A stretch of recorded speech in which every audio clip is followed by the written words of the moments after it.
नमस्ते दोस्तों। श्रीमद् भगवत गीता के 6ठे अध्याय में हमने सीखा कि कैसे ध्यान और अभ्यास के द्वारा इस मन को वश में किया जा सकता है। आज हम 7वें अध्याय ज्ञान विज्ञान योग की यात्रा शुरू कर रहे हैं। यह अध्याय बहुत खास है क्योंकि यहाँ भगवान श्री कृष्ण स्वयं अपनी दिव्य शक्तियों के बारे में बताते हैं। अगर आप ब्रह्मांड के रहस्यों को समझना चाहते हैं और जानना चाहते हैं कि ईश्वर को तत्व से कैसे पहचाना जाए, तो अगले 4 मिनट आपके लिए बहुत कीमती होने वाले हैं। श्री कृष्ण अर्जुन से कहते हैं, हे अर्जुन, जिसे तुम दुनिया समझते हो वह मेरी 2 तरह की शक्तियों का खेल है। पहली शक्ति है अपरा प्रकृति। यह भौतिक है। इसमें 8 चीजें शामिल हैं: पृथ्वी, जल, अग्नि, वायु, आकाश, मन, बुद्धि और अहंकार। ये वो सब कुछ है जिसे हम विज्ञान की भाषा में मैटर कहते हैं। लेकिन भगवान यही नहीं रुकते, वे कहते हैं कि इससे भी श्रेष्ठ मेरी एक परा प्रकृति भी है। ये वो चेतन शक्ति है जो पूरे ब्रह्मांड को चला रही है। यानी हर जीवित प्राणी में जो प्राण है वो साक्षात ईश्वर का ही अंश है। अक्सर हम सोचते हैं कि भगवान कहीं दूर बादलों में बैठे हैं, लेकिन इस अध्याय में श्री कृष्ण एक अद्भुत उदाहरण देते हैं।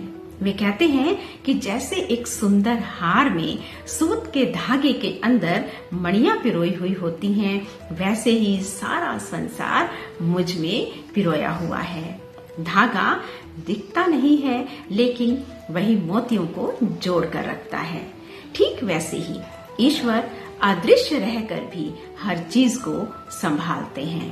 वे कहते हैं, मैं जल में रस और शीतलता हूँ, मैं सूरज चांद में चमक हूँ, मैं आकाश में गूंज हूँ और मनुष्यों के भीतर छिपा हुआ सामर्थ्य हूँ। यानी दुनिया में जो कुछ भी श्रेष्ठ और सुंदर है वह ईश्वर की अभिव्यक्ति है। अब सवाल उठता है कि अगर भगवान हर जगह है तो हमें दिखते क्यों नहीं? इसका उत्तर देते हुए श्री कृष्ण कहते हैं, यहाँ माया का जिक्र उन्होंने किया। वे कहते हैं कि मेरी त्रिगुणमयी माया यानी सत्व रज तम गुणों का पर्दा बहुत गहरा है। इससे इंसान सच को नहीं देख पाता और बाहरी चकाचौंध में खो जाता है। लेकिन श्री कृष्ण एक रास्ता भी बताते हैं। वे कहते हैं कि जो भक्त अहंकार छोड़कर पूरी तरह से मेरी शरण में आ जाता है, उसके लिए मैं ये माया का पर्दा हटा देता हूँ। जैसे अंधेरे कमरे में दीपक जलते ही हमें सब कुछ साफ साफ दिखने लगता है। भगवान बताते हैं कि 4 तरह के लोग मुझे तलाशते हैं। जो बहुत दुखी होते हैं, जो दर्द में होते हैं, वो मुझे पुकारते हैं। दूसरे अर्थार्थी, यानी जिसको धन की लालसा होती है। तीसरे हैं जिज्ञासु, जो सच को जानना चाहते हैं, सवाल पूछते हैं। चौथे ज्ञानी, जो जानते हैं कि ईश्वर के अलावा कुछ भी सत्य नहीं है। श्री कृष्ण को ज्ञानी भक्त सबसे प्रिय है, क्योंकि वह भगवान से कुछ मांगता नहीं है, केवल प्रेम करता है।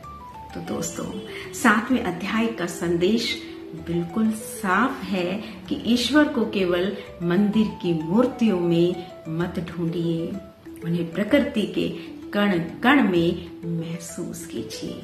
जब आप पानी पिए, उसकी शीतलता को महसूस करें, सूरज को देखें, उसकी चमक को महसूस करें, किसी की मदद करें, तो समझें वहां परमात्मा मौजूद है। कैसा लगा आपको गीता का ये ज्ञान? कमेंट में जय श्री कृष्णा जरूर लिखें। वीडियो पसंद आया हो तो लाइक करें। अगले अध्याय के लिए चैनल से जुड़े रहें। जय श्री कृष्णा।